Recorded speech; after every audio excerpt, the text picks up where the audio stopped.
Every season, paths change and the plants change, the light changes, and so, kind of working with that taught me a lot about patience and being open to having things change every season. It never looks the same. Hi, I'm Jenny Ostertag. I'm a gardener and landscape designer here in Austin, Texas. I moved back to Austin in 2012, and we came into this home when it was a completely blank slate. All of the soil back here, it's very heavy clay with a lot of limestone rock content. So I've added a lot of leaf content, a lot of compost, a lot of mulch over the years to break that up, but it did start out pretty gummy. The compost additions have really lifted it. And I leave a lot of the leaves too. Even the oak leaves that are slower to break down, I make sure to leave some of those or to chop them up so that it goes back into that soil and breaks it up. So now the soil has become pretty good, but it is very rocky. I've joked that I'm farming Texas potatoes, which really just like hunks of limestone. I've broken 3 shovels digging, and that's when I was told that there are rock bars. So I now have 2 rock bars. So hopefully we'll be breaking fewer shovels. The grass conversion back here, it's happened over the last 10 years, basically. So little by little, I have sheet composted and taken over invasive Bermuda grass and just dead soil. The way this has all developed has been very organic and experimental, meaning there wasn't some master plan. It's a constant state of evolution. And so if I see a neighbor that had a load of bricks, this was 5 different neighbors that had bricks that I picked up at different times, or all these flagstones and fieldstones. Some of them were dug up in this yard through this process. I worked from the outside in, basically starting at the back fence and the perimeters, and then have worked my way towards the patio. Part of how the garden developed the way it did is I was looking for the light and looking for where the soil was most receptive to planting when I started planting in those areas. So the gardens back where my shed is, I had the best light in the yard there. They got the most morning east-facing sunlight, and so that was the easiest place to get plants to thrive and where I did a lot of experimentation. And then as I spent more and more time here, I started to say, okay, where are the other magical moments of light and soil? So the next kind of special place in the yard was under this motte of oak trees where it was a really lovely place to sit. And so it was saying, okay, I want to sit in this space. Let me see what it would look like to build around that seating area. So it was taking discrete places around the yard and saying, what is drawing me there? Is it the light? Is it the soil? What is making this moment special? Or what can I see out of this window? What do you see when you open the gate and walk through? Or what do you see when you're literally taking out the trash and to greet you as you exit your kitchen? I like to have a lot of layering, both in the plant material and in the little picture frame vignettes that catch your eye, just to create a composition in that area. So I think that's kind of how I try to approach it, is wherever your eye looks to try and see it as a full composition with not just plant material, but other things for your eye to land on. Along this fence on the side here, when we first bought this house, it was the only area that I think had been gardened at all, and it was just a bed of tropical sage. But we wanted to have some screening along the side there. The first things I planted were the wax myrtles, which are great for screening and hedge, but through our ice and snowstorms, they have repeatedly been beaten back. We had a huge ash growing back there as well. The snowpocalypse took out the ash. We replanted with a Shumard oak.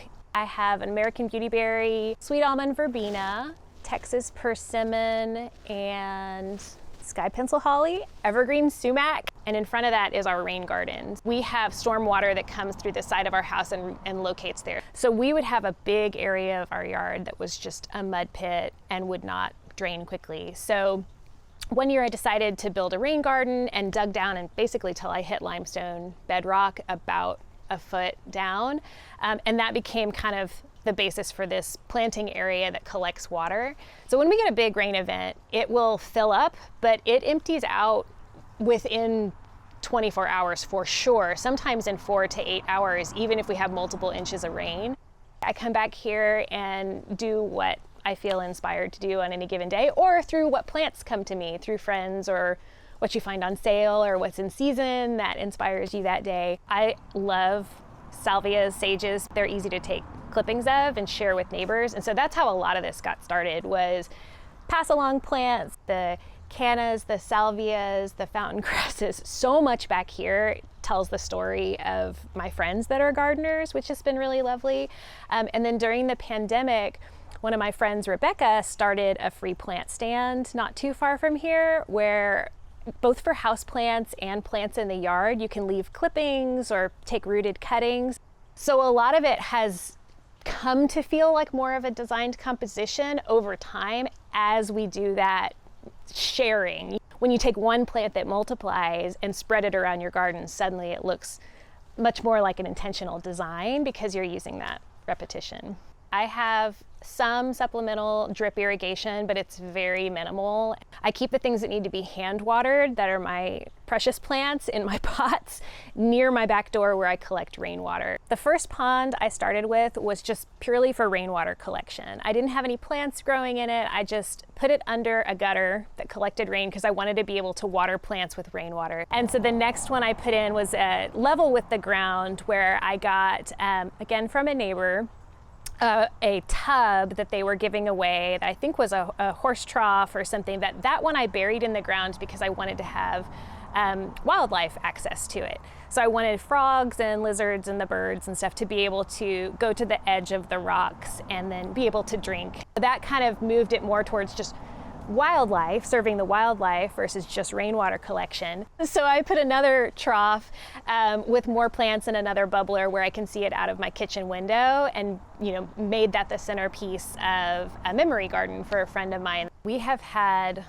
major impacts from the last several freeze events. The snowpocalypse took out the ash tree first, and then the ice storm this February took out half of this ash juniper cedar tree. It opened up a lot more light, so it allowed, for a lot more flowering things and perennials. Where we saw the most change from losing a tree was in the front yard. We had a huge live oak tree that was probably the main reason I was interested in seeing this house. And when the ice storm finally took that tree out, it completely changed the light conditions. So the front garden had to be reimagined because most of the things that had been under the canopy of that oak didn't survive the ice storm either. So all of those plantings, probably 80% of the plantings, had to be reimagined since February and were planted in April and May. I was out gardening one day and just feeling, I like the solitude of the garden, but I was feeling a bit alone in the challenge of gardening here.